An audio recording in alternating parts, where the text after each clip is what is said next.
Welcome everyone to Monday Match Analysis. I'm Gill Gross. Today's episode is a conversation with Steve Flink, as is tradition after every single major.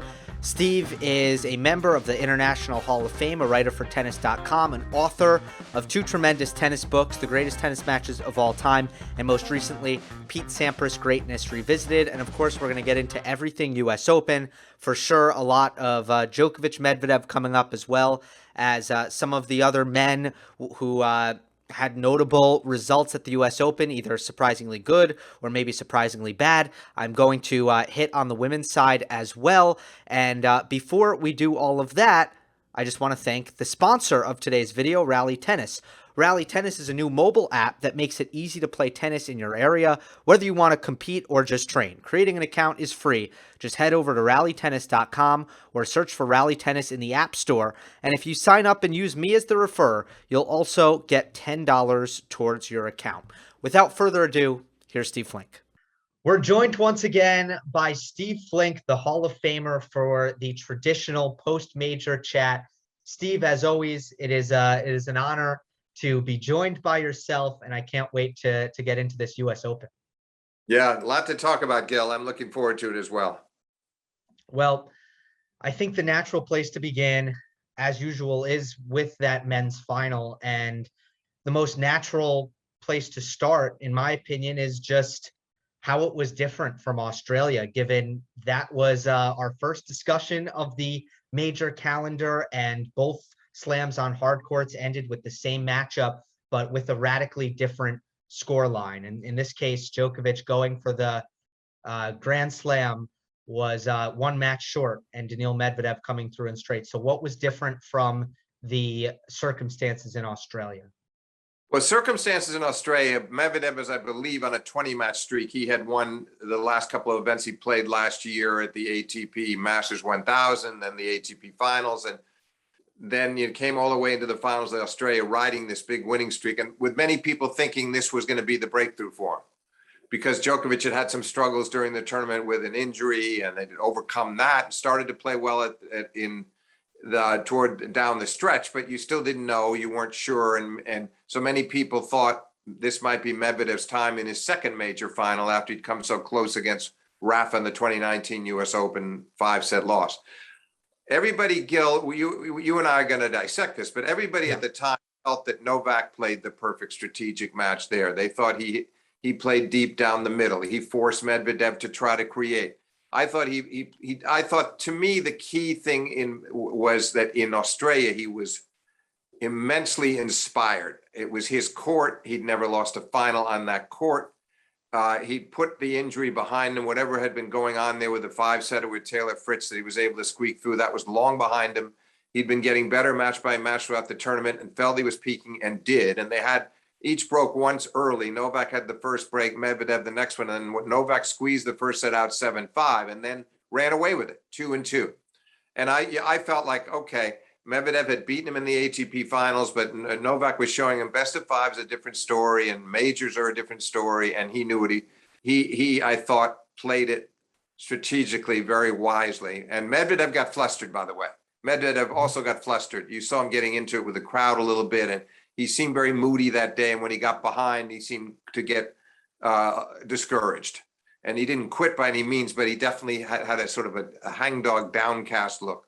This time, obviously, the circumstances are so different coming at the end of the Grand Slam season. Djokovic now having overcome made all those comebacks from a set down. He even lost a set in his first round match, which was not the first set, it was the second set. But then he had that string of come from behind wins, one after another, starting with Kei Nishikori, then the American Brooksby, then of course he did it against Berrettini, and he did it against Zverev. And you felt like, okay, he just was getting better match by match. He played a great last 3 sets against Berrettini, and he played a very good 5-set match against Zverev, particularly the 5th set. So you felt like, okay, yes, that was a long match, but he's ready. Medvedev, we didn't know for sure. We knew he was in good form, but he had almost too easy a draw, I thought. Yeah. Nobody really tested him. Felix, the FAA should have won the second set when he served for it at 5-3 and got to 30-11, later had a couple of set points. that could have become a test. But otherwise, yes, Medvedev dropped one set in all his matches and breezed into the final. You knew he was confident. You knew he was playing well, and he had won a Masters 1000 in Canada over the summer. But I still liked Djokovic's chances given what was on the line and the way he'd been handling the pressure. But of course, that's not the way it unfolded at all. It was 4-4 and 4. And you saw from the beginning, Gil, that Djokovic, I mean, very first game, 40-15 on his serve, and he let it get away. And then he nearly lost his serve a second time in the third game when he went down 15-40 and he bailed himself out. But he was only won 3 points on Medvedev's serve in the whole first set. And he just looked out of sorts. He looked really tense, and you didn't know how much of this was physical, how much of it was an accumulated strain of going for the Grand Slam and withstanding all the pressure in all those matches all the way up to the final, the whole season, and particularly at this event in New York. And I thought Medvedev handled it well. The other thing that was really striking was this crowd. Nobody would have believed how they were there for history. They were there. They were very effusively supporting Djokovic. Mm-hmm. And on a good day, when he's at the height of his powers and he's playing well and building leads, it could have been it could have been the wind at his back, and it could have propelled him. But he was not really, he wasn't in that kind of form. And to Medvedev's credit, he was tuning the crowd out very well. And before you knew it, we went into the second set, and that's where I think the match turned permanently, because Djokovic had the love 40 at the start, Gil, and to go 2-love up, and he squandered 2 of those 3 break points. One when he chased a drop shot down and decided to slice it off his forehand cross court instead of coming over it, which was an odd choice for him because he was there in plenty of time. And the second was on the third break point. He just sliced it back in the net and kind of slapped himself, hit himself with his hand several times in just dismay that he had blown that break point. And Medvedev coolly works his way out of that. And then the next service game, he saves 2 more break points. And think if Djokovic could have gotten that early break either time for 2-love or 3-1, that it probably would have carried him through the set, and it would have been interesting to see if his energy level had increased significantly, if it had given him enough of an adrenaline boost that he could get over whatever the physical struggle was. It never looked like he was injured, but he just didn't have a lot of energy. So Medvedev was terrific, though. Once he came out of that bind early in the second, he broke Novak. He controlled the tempo in that set, and then did the same in the third, went up 5-1. Now, what nobody knew from the comeback of Djokovic coming back from 5-1 down and Medvedev double folding on match point and not serving it out at 5-2 was that he, in this period, particularly when he served for the match the second time at 5-4, he admitted later that he was cramping. Now, he hit it awfully well. It wasn't the kind of cramping, Gil, that you and I have seen from players where they're writhing, where they're walking around and they cannot possibly hide the pain because they're desperate to walk it off. And Medvedev I guess it wasn't as severe as that, but I totally believe him that it happened. And he was a very good actor when he had to be, and not letting anybody in the stadium know what was going on with him, so that he was able to close it out there at 5-4. So the bottom line is, it was kind of role reversal. Medvedev played a really first-rate match. He tactically was very sound. He was hitting a lot down the middle. He was patient and purposeful and stepping up the pace when he needed to. And his serve really came through for him. But the question I'll always have, Gil, and I want to get your thoughts, is was his serve that great, considering what Djokovic had done on the return against Berrettini and Zverev, who were great servers in their own right? Or was this a lot of it Djokovic being slow off the mark and not making the returns that he customarily does? And I have to say that I lean heavily toward the latter. What are your thoughts? I think without a doubt, the biggest difference between the Zverev and the Berrettini match, I believe Novak was feeling a lot of pressure the entire tournament. Sure. But it's one thing when he feels pressure and he still has his movement and he still has his return, and he knows how to put the ball in the court even when he's tight. And that's, we talked about the Wimbledon final versus Berrettini, Steve, and we both agreed that Novak was a little tight, but it didn't matter. He still knew how to win that match. In this case, he just didn't seem to have his legs. So I also, that's also was my big question, is if they play again, what will happen in that dynamic between Medvedev's serve versus Novak's return? Because it just felt like he was not as explosive here. And that's why I thought it was really different with his ability to handle the pressure that he was feeling. Yeah, very well stated. And let's keep in mind that in the Berrettini Wimbledon final that you just referred to, Novak had a 5-2 lead in the first and should probably have broken a second time and closed it out. And he kind of let him back in, and then Berrettini played an inspired tiebreak. But he kind of knew that he was having chances to break. He was going to break him a lot, and he did. Here, he wasn't as sure. But you use the word explosive, and that's what was missing to me.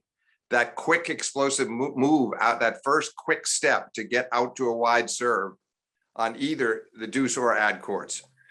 It wasn't there. And so I felt like he was making it exceptionally easy for Medvedev to hold. And in my mind, Medvedev definitely placed his serve well. The spot serving was great. He didn't overdo the power, and not how he serves anyway. But again, look at Australia. I mean, Novak broke him 6 times over there. You know, nobody had been breaking Medvedev prior to the final, or very few times. I think he broke him almost as many times in one day as Medvedev had been broken the whole tournament. But this time it was strange to see that, because you're right. He was tense in the quarters and semis against Berrettini and Zverev, but then look how many times he was able to break them, how he was able to break out of the tension and start making his normally spectacular returns, or the deep solid ones as well, and therefore stamp his authority on the match. So I think Medvedev sensed all that, Gil, don't you? I think he knew what was going on there, and it calmed him, because the crowd could have been irksome to him. It could have been a real burden to think, not that he resented it. And he was actually said afterwards, he really understood why the crowd was for Novak. He knew that they wanted to see this great historical quest end in Novak's favor, but he didn't have to get tight about it himself, because he never was down a break in the match, never down a break. The one time Novak broke was when he was down 5-2 in the third, 2 breaks down. So that's not the same thing as Novak breaking early in the second and building a bit of a lead. So it's interesting psychology. Absolutely. And on the psychology front, we have seen Zverev and Tsitsipas have 2 set to love leads in major finals, and it ends up being Medvedev as the one to convert it. And Steve, we've talked about in the past about Medvedev's moodiness at times, and how he can sometimes go off and get distracted or get discouraged when things are going wrong. But yeah, I think a quick, did you watch the Cincinnati match where he lost to Rublev? Right, where he hit the camera and it lost the match. Yeah, he completely started to lose it, and then he's calling the trainer. It seemed like he was sort of manufacturing problems for himself, and a match that was well in hand for him completely got away. And we have definitely seen that side of him. Now, that could have happened in the Open final, but only if Novak had been managed to get that, to secure that second set and make Daniil uneasy. But Daniil stayed so calm because he was always out in front. He wasn't being pressured, but we know that side of him. Right. Now, I think the flip coin, or the flip side rather, is that when things are going right for Medvedev and he's confident and he's in the lead, I think he's superior mentally. He builds a swagger and a confidence when everything is good for him. You see him have a killer instinct when it comes to closing matches, in my opinion. Yeah, he does. I totally agree. And that's exactly what he did here. And he deserved it, no doubt about it. He is a very good front runner most of the time. That wasn't the case with Rublev in Cincinnati, but that was exceptional circumstances. But yes, he is. If he gets out in front and he's having a great day and he's not having to bail himself out too often on serve, and yes, he's very tough to beat under those circumstances. But of course, to do it in a major final against Djokovic, that's another story altogether. And he managed it quite well. And he conducted himself very well, because there was never a sense of resentment about the crowd and never a disrespect for Novak either. But he did show us with some clenched fists, and there were moments where he showed you how much he wanted it and how determined he was and how confident he was. Do you think the crowd affected the outcome of the match? And I mean, I have my own opinion on this, which I'll share after I ask you. But I think that because Novak has won so many matches with the crowd against him, and the way this one went with the crowd for him, it sparks the question in some people's head: does it actually help Novak for the crowd to be against him and hurt him if they're rooting for him? Well, as far as the crowd being against him, yes, he has used that in his favor. It's never that easy. It's never that pleasant for him when he has to, for instance, when he played Federer in the 2015 US Open final, and again at 2019 Wimbledon, those crowds were overwhelmingly against him, and he did manage to overcome these arduous circumstances. But as far as having a crowd on his side, I think it could have been a big, big benefit had he been on.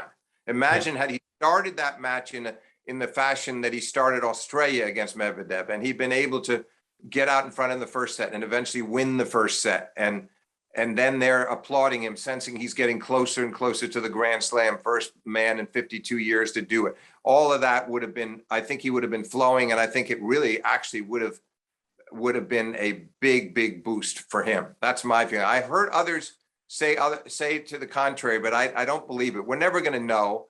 I mean, I suppose if he gave an interview down the road and said, to tell you the truth, it was hard for me because I'm not used to having them. No, I think he was really very gratified to have them, but also very frustrated that he couldn't perform for them the way he wanted and they wanted. So that did bottle him up, but I don't think it got in his way. I completely agree. I think it comes back down to the way Medvedev was playing, the state of his legs and his energy in his legs, and the nerves that he was feeling.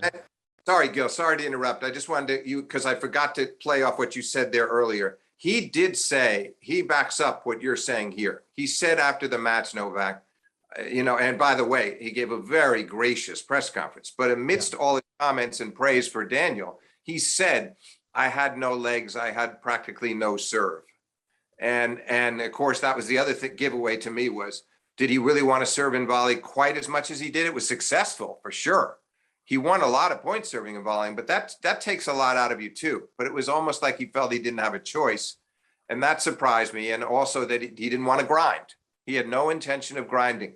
Did he really test Daniil from the baseline the way he could have by saying, okay, I'm gonna have a 53-stroke rally with you like I did against Zverev, and I want you to prove to me that you can win it. Because in this next rally, I'm not going to miss a ball. I'm going to get everything back, and you got to show me that you can deal with that. And that's the way he beat him once in the Australian prior to that final a few years back. It was a war baseline. McEnroe has referred to this match a couple of times, but it was like, okay, you want to play me that way, that's fine, and we're both going to be exhausted coming off the court, but I'm going to beat you. That was the attitude. There was none of that in this final. So I think you are right, and he is right. I don't think he would have said it either if he didn't mean it. And if he doesn't have any legs, he's a vastly diminished player. That's a critical part. It's a critical part of everybody's game, but for him, it's really one of the leading features is his ability to defend and his ability to be quick off the mark, to cover the court. I just sensed it even in some of the longer rallies that they had, just watching him move side to side, he was not nearly as fast as usual. 100%. Are there any other tactical notes that you think that we should discuss before we move on to the big picture kind of legacy of Djokovic's season? No, I mean, those are the things, I don't know how you felt. Those are the things that stood out to me. The feeling, this sort of need he had to get in behind his serve. Granted, he exploited Medvedev standing so far back. So a lot of them worked because he pulled him off the court with the wide serves and then had nice open court volleys in some cases, or dug out some good low volleys. But I just felt like, where is the second part of the equation here? Where is the baseline consistency? Why is he not wanting to show Daniil that, yes, he knows Daniil can be a brick wall back there, but so can he. Yeah. So that he's forcing Daniil to work. He's forcing Daniil to worry more instead of Medvedev being in a complete comfort zone, which he was for most of the match. Well, the serve volleys were largely effective, I'd say, with the points one perspective, but coming in increasingly was not productive for him. No, it was not. Yeah, you're so right. Exactly. If it wasn't serve and volley, but it was approaching midpoint, absolutely. And Medvedev was totally onto that, Gil, and hitting passing shots at Novak's feet. And that was not the right idea. He should have waited a couple. He could have kept trying to orchestrate those rallies. He had a choice on a lot of those approach shots to stay back if he wanted. And normally, I think he would have. Agreed. Well, it was such an incredible and memorable run. We mentioned the Australian Open, and that triumph. Roland Garros was probably the peak of his performance, taking out Nadal in the semifinal and coming back against Tsitsipas. And then at Wimbledon, he was class of the field, even with all of the pressure that was on him during that tournament. Then it kind of unraveled a little bit from the Olympics, impressively making the final at the US Open. I don't think that should be diminished. He had to go through, especially the win against Zverev in the semifinal is an impressive win in my book. Very, very, considering Right? that he had that strange collapse against him in Tokyo. But you alluded to something, sorry to interrupt again, Gil, I just don't want to forget this. You alluded to something else important there. We can second guess now and wonder. He made that comment at Wimbledon about, he sounded very doubtful about going to Tokyo for the Olympics. And initially, everybody thought, he's not going to do it. If he says it's 50-50, it's not really 50-50. It's probably 80-20 against. But then he changed his mind and decided to go. It's a long trip. It is an exhausting trip. It didn't end it all the way he wanted, with not only the loss to Zverev, but he didn't even get the bronze when he lost to Carina Busta. And I just think that was disappointing to him, because he came through to the semifinals so comfortably. And it looked like he was primed to take the title, and he had Zverev 6-1, 3-2, a set and a break, and lost 8 straight games. Maybe the exhaustion of the trip being Tokyo, plus the verdict, maybe that ended up being a negative too. I always wondered, would he have been better off to skip the Olympics, take some rest, play Cincinnati, use Cincinnati as preparation for the Open, and then come into the Open in a very different way. I'm very glad you brought that up, actually, because it's not the first time I thought of it, but it's the first time I've thought about this post US Open. And I would have to say there's a chance that Novak would have come into the Open in a better headspace had he gotten the chance to play Cincinnati and just kind of get all of the high stress environment out of his system. Like, I think one of the things that really stood out about Djokovic's season, especially towards the end of the summer, is every single time he took the court, the stakes were enormous. And you think about and might that be kind of exhausting to go through? Absolutely right. It is. And you're including Tokyo in that analysis, I assume. Yeah. Yeah, no doubt about it. I mean, there he really wanted, he'd had the disappointing losing right off the bat to Del Potro the last time. And he never won a medal. He lost to Murray in London, and Del Potro for third place. The Olympics had not been a pleasant experience for him in terms of results. And here he was thinking, okay, I can get it this year. I can get everything. But I'm sure he must question a little bit even now himself. Did I overreach? Because, even if I had won the gold, I still probably would have come to New York. That would have helped, but he still would have come to New York more exhausted than he wanted to be, mentally and physically and emotionally. And it all caught up to him for sure, because we're never going to know, Gil, how much of that was physical and how much of it was the end of the quest for the Grand Slam and the enormous strain that he was carrying within him as he got to the latter stages of that tournament. But that was definitely not the Djokovic that we know on big occasions, not the Djokovic we've seen on big occasions, particularly in the finals. I know the season isn't over, Steve, but do you think that this will go down as his greatest? There's some tough one to contend with, right? 2011 and 2015 would kind of be the contenders. Yeah, they are. They're great contenders. It's going to be a very close. Obviously, if he got in the Grand Slam, the question would have been answered. There wouldn't have been any question, no doubt about it. But then I look back on 11, where he won them all except for the Roland Garros at the majors, where he lost to Roger, and he won so many Masters 1000s, and it was spectacular. And then 2015, he was in all of the major finals. His only loss was to Wawrinka in the Roland Garros final, and he won the year-end championships. And that was those were probably fuller seasons, more complete seasons, more impressive in some ways. But he deliberately orchestrated his campaign this year to just be thinking about the majors, which I understand, because before now it was to have the most weeks at number one. So his priorities had changed, and said now it was totally about the majors. So he was just not going to play as many and he didn't care as much about the 1000. So I might put it just a little below 2015, which is hard. I can't even believe I'm saying that, but I wouldn't be saying it if he'd won that final on Sunday. Yeah, completely understandable. He doesn't have a Masters this season, but again, Yeah. He's 34, so that adds a different level of impressiveness to it. Is that he's still able to have such amazing performances at the majors. Yeah. What are your thoughts, Gil? Let me give you mine. You tell me what you think too. I mean, I still think we're looking at in the range of 3 to 5 more, most likely 3 or 4 more before he's done. I mean, I think that he'll get over this. I think he would have been overflowing with emotions if he'd won the Grand Slam and might have wanted to really take stock of where he was if he had 21 and a Grand Slam. But now that he doesn't, now that it's still tied with the other two, with Roger and Rafa, I believe he's going to be more driven, more deeply driven and eager to make sure that he gets back out there next year and tries to win as many as he can. I think he'd be hoping to get at least 2 if he could. Yeah. But I think we're looking at probably the maximum number might be 5, but I don't see him winning any less than 2 more. What are your thoughts?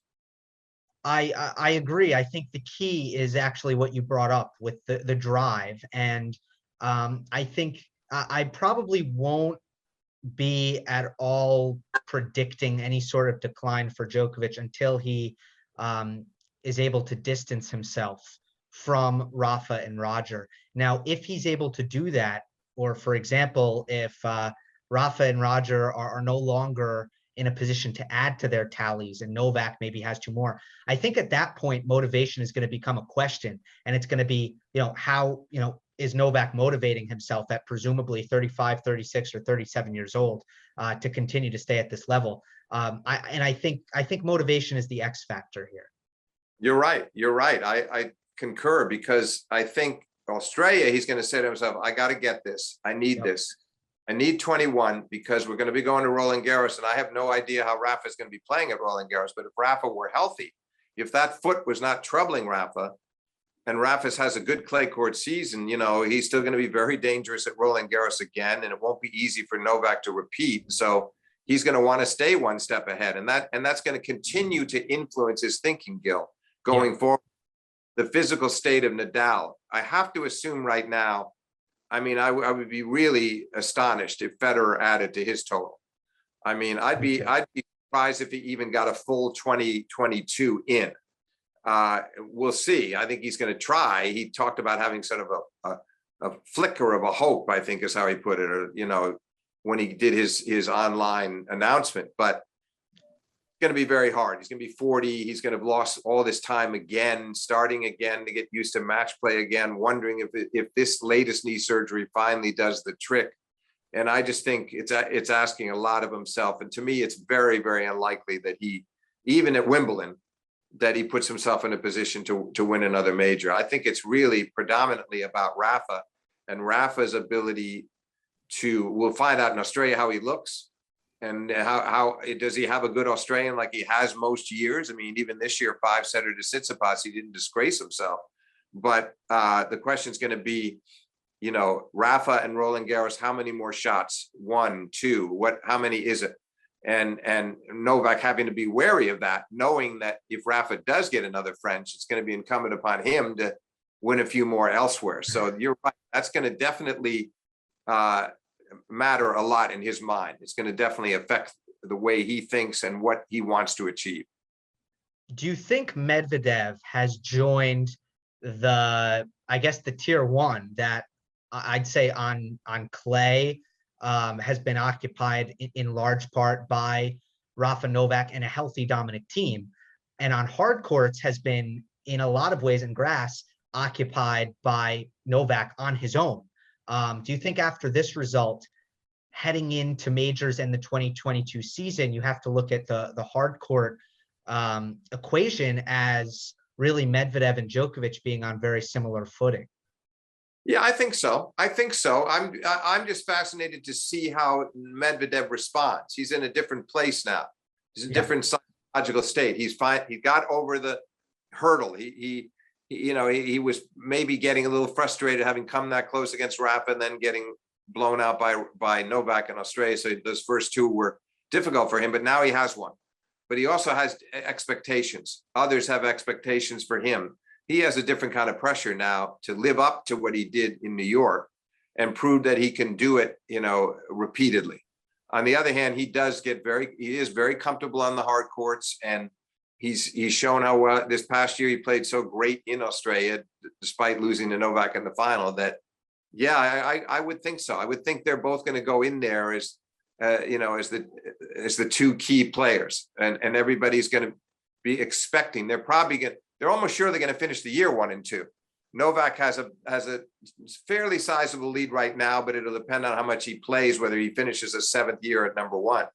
But they'll surely be seeded 1 and 2 in Melbourne, and I think everybody will be anticipating that a repeat of that final. Yeah, I think so, and I think round 3 would be a lot of fun for everyone to see what would happen. Let's hit on a couple of the other notable men, and then let's get to the women as well at the end. Alexander Zverev still hasn't taken that next step. He won gold in Tokyo, but in the best of 5 format, his record really suffers against top 10 players. He's now, I believe, 0-11 against top 10 players at majors, and gave Novak a run for his money and played a really good match in parts. But then in the start of the fifth set, he had a letdown, which has tended to happen. So what do you think? What do you think's missing? Yeah, I would be a little less critical of, because I felt like, yes, he didn't play a terribly good game when Novak served the first game of the fifth. Made a few errors, but it wasn't understandable. But I thought Novak, those first 5 games and losing 6 points, he was just unshakable. And I don't blame, and I also give Zverev a lot of credit for coming back from 5-love back to 5-2 and making Novak break him again. He made him work hard at the end. I'm not that discouraged, despite that, what happened there, because I feel, okay, he loses in 5 to Novak. He loses in 5 to Felix at Wembley, lost in 5 to Tsitsipas at the semis of the French, and a close 4-setter to Novak in Australia. He's playing good tennis. He's not playing awful matches on the big occasions. And then, of course, the 5-setter, the heartbreaker to Thiem in the US Open final a year ago. It's going to turn for him, because I just think he's too good a player for it not to happen. And I don't think there's anybody that's really safe from him on his best days. He can beat anybody when he's at his best. If things are working on all cylinders, he's firing on all cylinders. I think next year we're going to see that change. I think it's the other thing about him, Gill, is he said after the Novak match, and I do believe him, that he could have played on.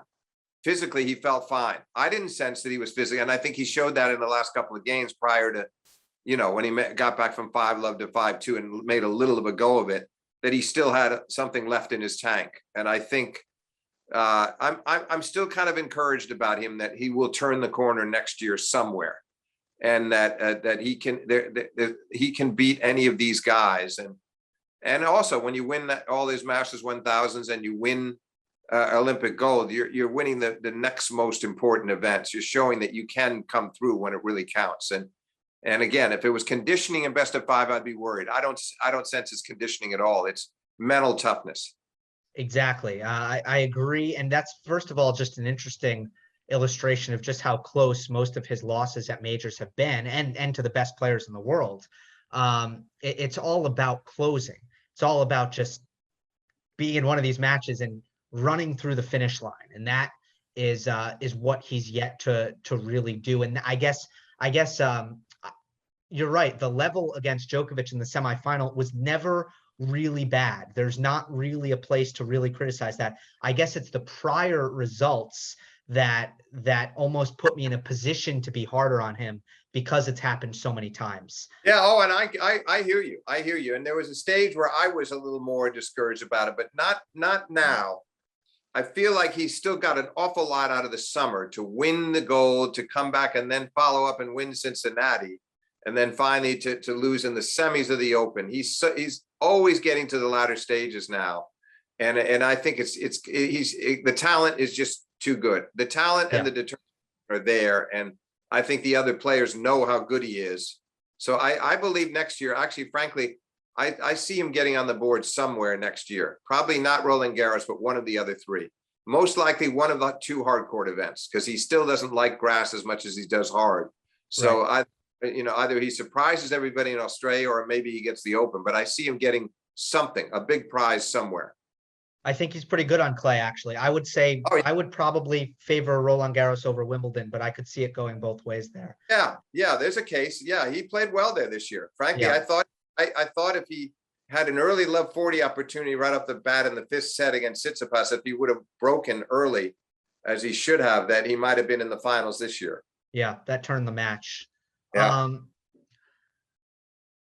I want to get to one of the early results because involving Stefanos Tsitsipas and Carlos Alcaraz, two sides to it. Obviously disappointing for Tsitsipas. It's come out a little bit later, at least according to his father, that he was carrying an injury in that match. In which match? In the Alcaraz match.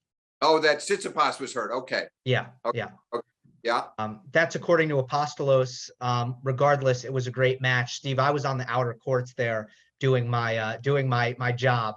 So I didn't see much of it, but I did get to watch Carlos Alcaraz as the tournament went on, and I'm extremely impressed by the 18-year-old. So what did you make of that result, right? Tsitsipas disappointment, but Alcaraz is really emerging. Yeah, that's it. That sizes it up. I felt that Tsitsipas was getting blown off the court there for a while, and he did very well to come back and win the second set. And then when he went up 5-2 in the third, I thought, and I think Cahill and the others, they were already speculating, understandably so, on television about how Alcaraz would respond in the fourth. They assumed he was going to lose the third, and was he going to show some real spunk in the fourth and stay in there? And then that really shocked me, that Tsitsipas, who can serve as well as he does, and who served beautifully in the fifth set, right up to the very end of the match, the whole fifth set, but he ended up losing it in the tiebreak, that he could lose his serve from 2 breaks up in the third, which he'd done against Zverev in Cincinnati as well. I'm amazed that somebody, because he has a very good first serve. There's no way somebody should be winning set. Any player should be winning sets from him from 2 breaks down, but it happened to him in 2 big matches. I think that in the end was what cost him the Alcaraz match, because Stefanos came back and it looked like Alcaraz had lost his legs, and you didn't think he was going to be able to survive the fifth, and after getting blitzed in the fourth, and yet he did. He hung in there, but Tsitsipas was having easy holds most of the fifth set. So it took real guts for that kid to raise his game again in the tiebreak, which he did. So I was very impressed with Alcaraz. And I just sorry that he ended up retiring against Felix. I thought that was a little unfortunate. I wish that it could have been prevented, in the sense that it almost would have been better not to play the match, but it was so sudden that he walked up to the net. No forewarning. It wasn't like he was limping around the court. You saw signs of maybe him being a little tired, but nothing serious enough to make him stop. On the other hand, I'm really excited about his future. And I heard Patrick McEnroe say on a podcast earlier that he thinks within 2 years that this kid might be number 1 in the world. I certainly see him by the end of next year being top 10 in the world. Yeah. I'm very high on him because the way he moves reminds me of the best players of the modern generation. It really reminds me of the elite of the elite from the big 3 or the big 4, if you throw Murray in there. And now what Zverev and Medvedev doing at their height is a little bit different. But Right. To me, Alcaraz's footwork and really all the tools, it's just what's missing is his serve, which reminds me of how Nadal and Djokovic started. Yeah, exactly. He'll improve his serve. You're so right. You're right. I mean, it will improve, especially Rafa had to improve his serve and did, and he can take a page out of that book. They'll work on that. Yeah. But he also has that explosiveness in his game. And it was Tsitsipas who said, which was really startled a lot of people, that he'd never played anybody to hit the ball that hard. That was some compliment he paid him. Yeah. And by the way, I did find it very touching that Djokovic, you may have heard in one of his post-match interviews, it might have been after the semis, but he went out of his way to come to Tsitsipas's defense on the bathroom breaks. Yeah. Stefanos catching all this flack And obviously that related a lot to the match against Zverev in Cincinnati. And Zverev, of course, was really at the time with the umpire accusing him of getting coaching from his father. And that's a separate issue. But when it comes to the bathroom breaks themselves, their time limit has not been there. So you're just taking advantage of a rule that gives you as much time as you feel like you need. All the top players have done it. Federer, Nadal, Djokovic, every one of them has used it, and Murray, and they've used it for the purpose of kind of collecting themselves, by the way. They don't always go in because they have to see a trainer or because they're hurting or just to change their clothes. They're trying to clear their heads. And I've heard Federer talk about that. And so I think it really was unfair. It's not unfair to criticize Stefanos about potentially getting coaching from his father, and that should be cracked down on. There should be some rule where the player has to have his bag checked before he goes in, so that there's not even a possibility they could text their coach or their parent or whoever it is. But the general bathroom break itself, I thought he caught way too much flack, and it was mainly because of Murray. And I think Andy's a guy. He's a terrific guy. He had a right to be frustrated because he played an excellent match against Stefanos. But I thought he came down on him a little too hard. And then he continued it the next day with a tweet. And it was it came across to me as a bit of sour grapes from Andy to be quite that harsh. And I've lost respect for him. And Andy went into the locker room himself after the 2012 final, 4-set against Novak, because he'd won the first 2 sets and Novak won the next 2. And Murray talked later about how he was looking himself in the mirror and psyching himself up and telling himself he could win it. That's part of the reason they do this, and not to cheat their opponent, but just to gather themselves a little bit and then come back out on the court refreshed and ready to go. So for Andy to be that come down with such venom against Tsitsipas, who I don't think is a bad guy, by the way, I thought that was too bad. Agreed. People did go back and look at that Murray bathroom break. It was a lot shorter. It was about like 3.5 to 4 minutes, if that matters. Yeah, no, and that's true, but he still took it. He still took it. And I don't know whether Andy meant just the length, but he was annoyed by the bathroom breaks, period. It's true. Right. And most of them have done short. And I think Stefanos did get the message on that. He did. Because then he took some shorter ones after that. And but there's no doubt in his case, by the way, I don't think I've ever seen anybody perspire as heavily as he does. You felt relieved for him that he could change his clothes, because he sometimes Cincinnati, especially, but New York as well, as if he had just jumped into a swimming pool at a changeover and would come out with his soaking clothes, ready to play. I mean, he got incredibly wet. He's of the Nadal Roddick variety. Yes. Yeah.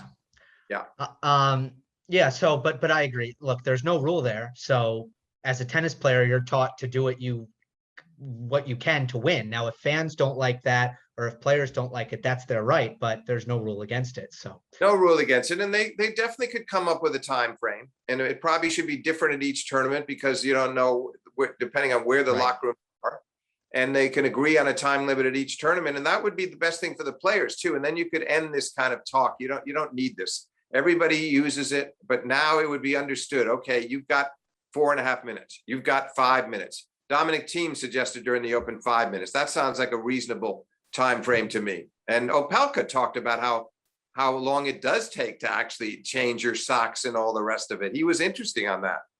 Yes. It was interesting to hear all the players weigh in. Let's get to the women, and obviously first of all, just the number of incredibly high quality matches were completely through the roof all throughout the tournament. That was incredible to see. But ultimately, we're left with 2 teenagers in the final, Emma Raducanu and Leylah Fernandez, and their runs were very special and impressive, each for different reasons. Raducanu, because she was destroying everyone, from Belinda Bencic in the round prior, Sarah Sorribes Tormo, ended up being Maria Sakkari. Like it was just, she was never even challenged. It was so dominant. And then got Fernandez in straight sets, never dropped a set. For Leylah, it was the gauntlet of players, the quality of players that she went through, and was engaged in many, many battles, always had the crowd behind her and always pulled through. I guess, what did you most appreciate about their games and their emergence for this tournament? Well, I mean, in Leylah's case, obviously she's a really crafty left-hander. I would have thought she was 28 years old, the way she, with her match playing prowess and her ability to solve problems out there and turn these matches around. Because think about it, Gil, in her case, yes, Raducanu impressed her because she just destroyed everybody. Yes, it was a favorable draw before she played Bencic and Sakari, but nevertheless, nobody's taking her beyond 6-4 in the main draw and 1-7-5 set, I guess, in the qualifying. So 10 matches, it turned out that she never even went to a tiebreaker. I mean, that's crazy. I don't care who you're playing.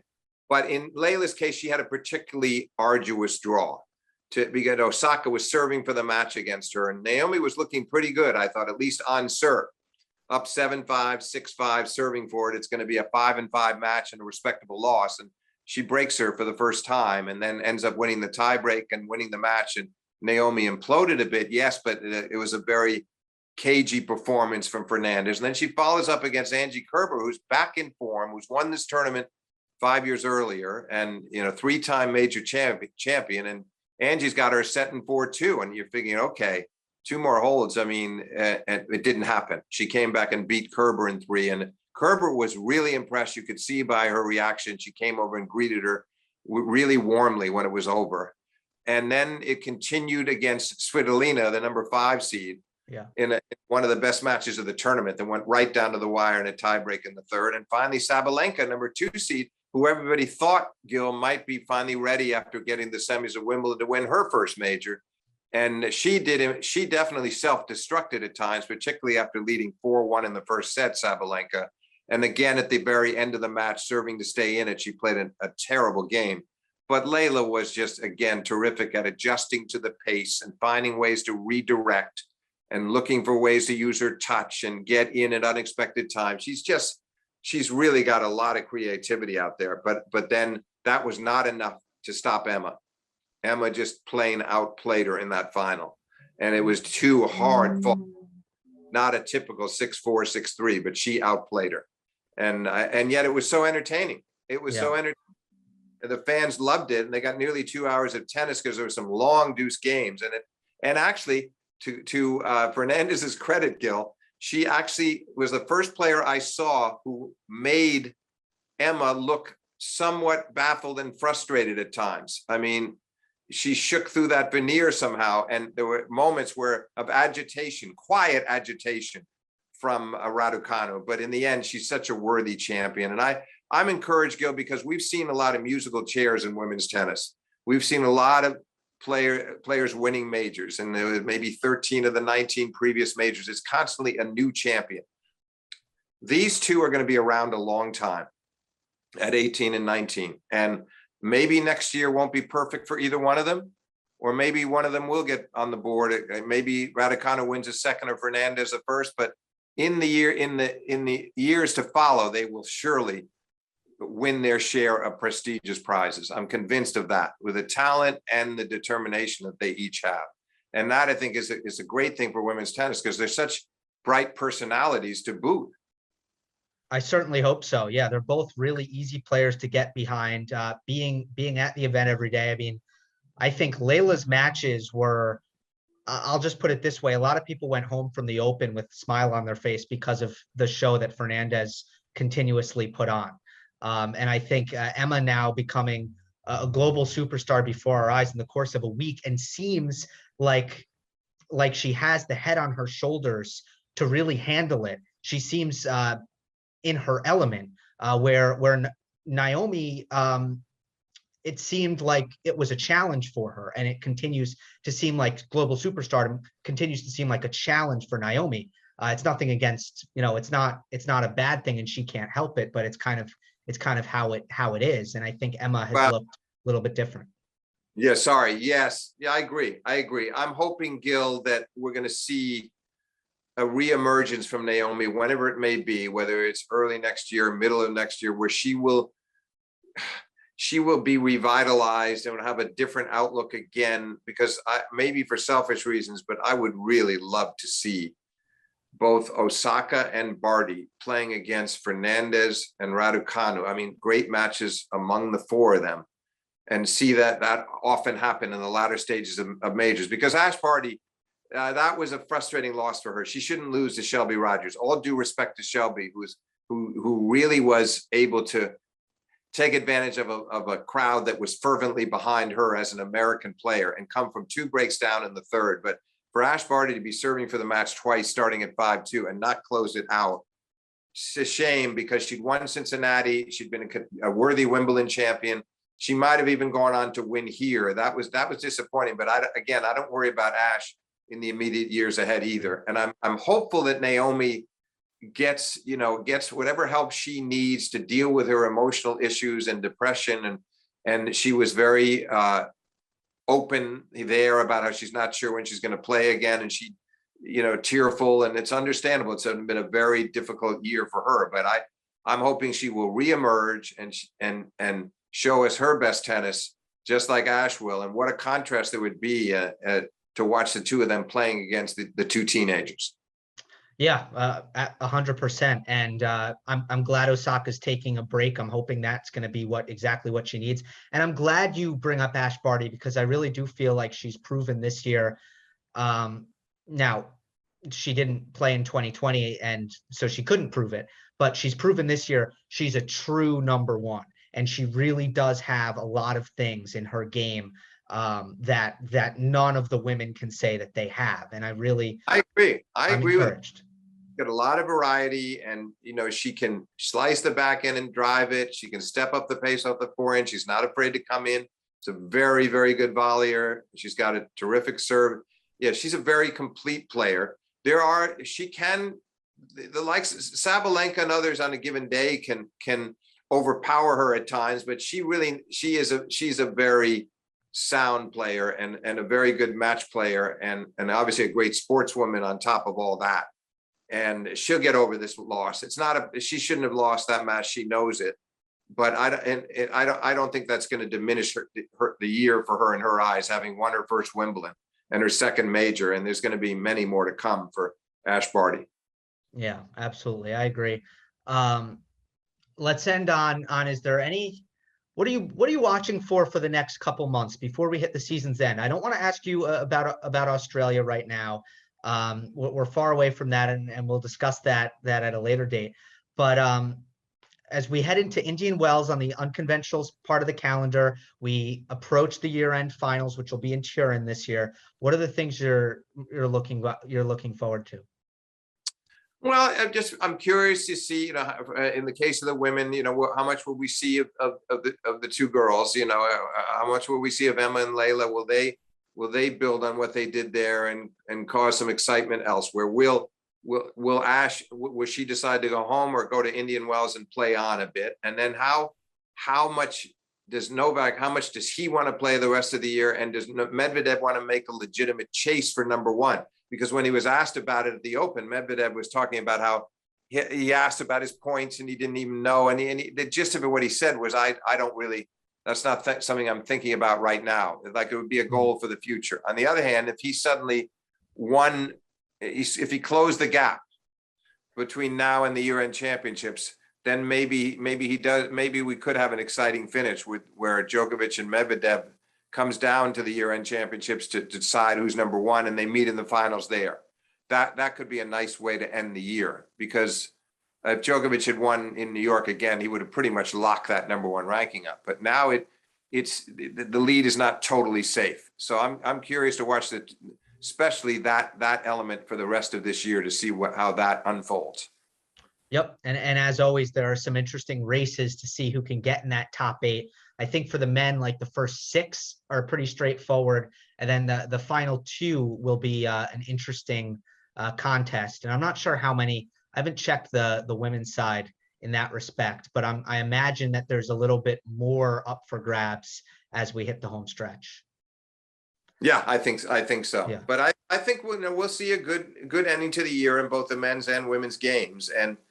And there's still a lot of exhilarating tennis to be played, but we've been a bit spoiled, I would say. What we got out of these 4 majors, I mean, if there wasn't another ball hit in 2021, we'd have nothing to complain about.